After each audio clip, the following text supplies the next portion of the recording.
Welcome back to our vlog series. Today we're in Fort Wayne, Indiana, talking with Kevin Burnett, our Executive Vice President at Haggard Stocking.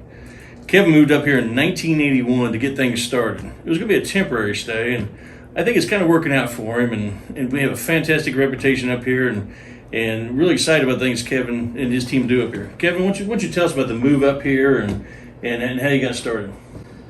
Well, I first met Herb and Ron. I was still in college at Indiana University, but I went to work for Herb and Ron in August of 1979. And I did a little bit of everything at Indianapolis. That's back when we was over at Churchman. Worked in the warehouse, inside sales, customer service. After about, it was August of 79, I'm going to guess within about 12 months later, 1980, I started to come to Fort Wayne, which we had an opening up here in the sales territory. And I'd either come up on a Sunday night and come back to Indianapolis on a Thursday, or I'd come up on a Monday morning and come back on a Thursday or a Friday.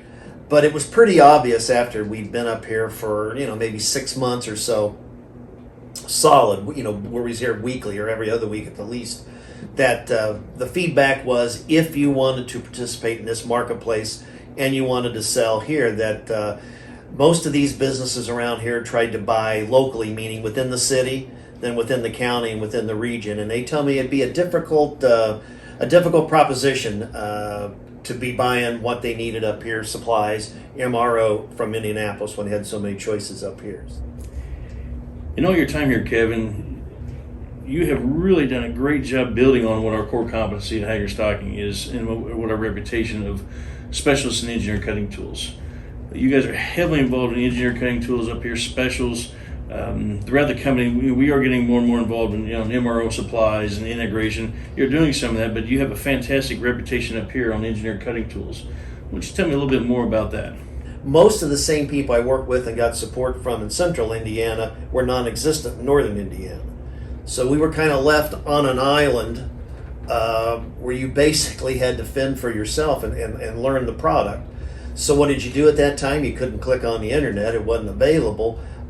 Most of my Saturdays and Sundays were spent at the Fort Wayne Public Library looking up what they called then the Shildens manuals.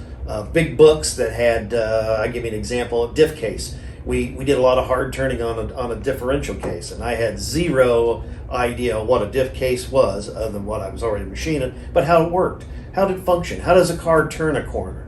What happens with the gears and the ratios and the wheels and the axles? So I think our tendency towards specials was born with those characteristics, but then more importantly, it was easy to notice that there wasn't a lot of players in that arena.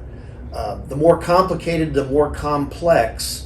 Not that I was so much smarter than everybody else, but there was not a lot of players in that arena. Everybody wanted to sell an SNMG 322 insert, regardless of the brand. Very few people was working with multiple diameter cutting tools that drilled in counterboard or drilled in chamfered. So it was kind of that we've kind of found our niche, kind of found our lane. Some of it driven by past history and what we had learned and what we carried with us from Indianapolis. But basically, the marketplace and where we were faced at if we was going to make a go for it up here. Speaking of engineered cutting tool products, special products, there's really nothing more special or unique than manufacturing in the medical marketplace. And in Fort Wayne, we've developed a fantastic reputation as being a leader in the medical manufacturing arena. Kevin, you guys do a great job on that up here. Why don't you tell us a little bit more about the medical manufacturing, what we do up here? I remember walking into Zimmer back in the days of the three-piece suits, back in 81, 82, 83, the mid-80s and late 80s, and we really got some opportunities after being up here for a year or two. One of the biggest ones was with Hermes abrasives. A lot of the knees and the hips, were a lot of pedestal grinding and a lot of abrasive belts were used. And I remember that's one of the instances. A couple of the pioneers, out there, kind of took us under our wings. And so I would say abrasives are where we first got in, and very quickly from there we learned that there was an awful lot of end mill usage. we finally come to our new phase of where we are in the growth in the medical device industry, medical manufacturing. When my salesman came to me about 5 or 6 years ago and said, "Okay, which end mill line you want me to sell this week? Which insert line you want me to sell this week?" And we finally had a real sit down and try to reevaluate the market and where we thought we fit in, where we wanted to fit in. And then we took that information and went downtown and got some information on the demographics of what was going on.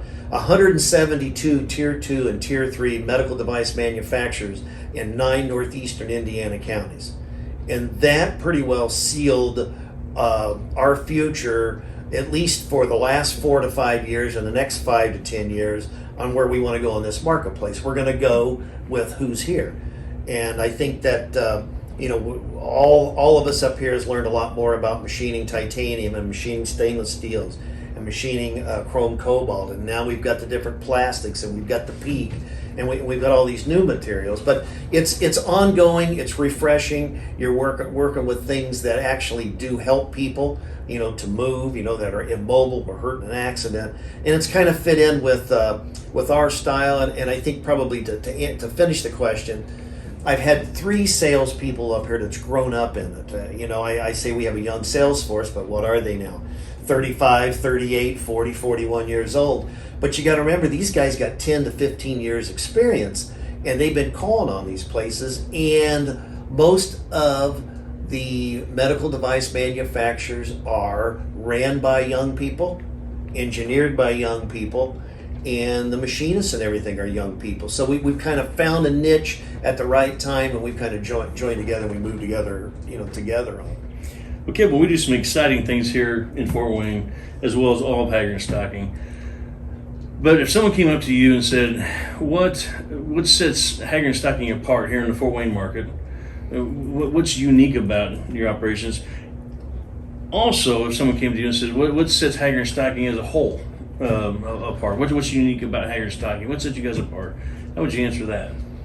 I think that I would answer it I know I would answer with 2 terms that have many, many meanings to many, many people, probably everyone you ask, but it's called service and it's called value.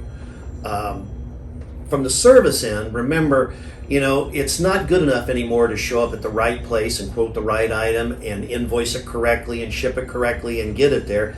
You assume everybody does that. So service to us has evolved. It's a real symphony between the outside sales, the inside sales, the warehouse, all working together. But one part of service in today's marketplace, where time is everything to everybody, is actually input and time and quickness. I'm a firm believer the first person that quotes has a better odds of getting an order. And I'm also assured that if you get the jump on your competition and you dig out the extra information, you can bring more to the table. So service is perfection you strive for that you never quite hit, but it's something that keeps you between the guardrails, moving ahead in your customer. Value is the other term that's used way too much, and I basically have made value, the definition of value is whatever the customer makes it. And that's where you separate some customers know exactly what they perceive as value, others are more in a gray area.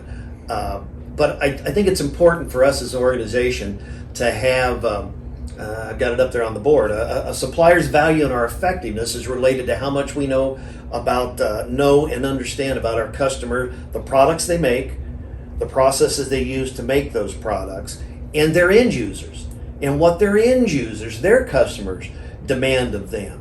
And then find out if there's opportunities within those areas that we can provide, world class, or at least area best, or just the best that we can provide them with the service and value they need to be successful. And that's basically keeping it that simple.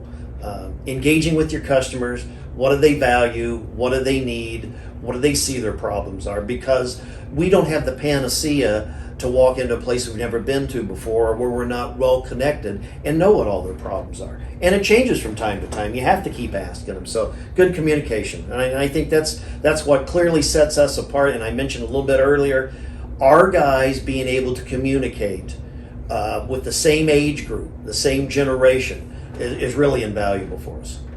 Well, as you can tell, Kevin has a lot of passion. He has a lot of knowledge, primarily because he's been with the company for a long time and he's good at what he does. Really good at what he does. He's got a fantastic team up here in Fort Wayne. I'm excited for them to be part of the company, and I think you can see why we are successful in the Fort Wayne marketplace. So once again, thank you for joining us for our vlog series, and I look forward to seeing you on the next one.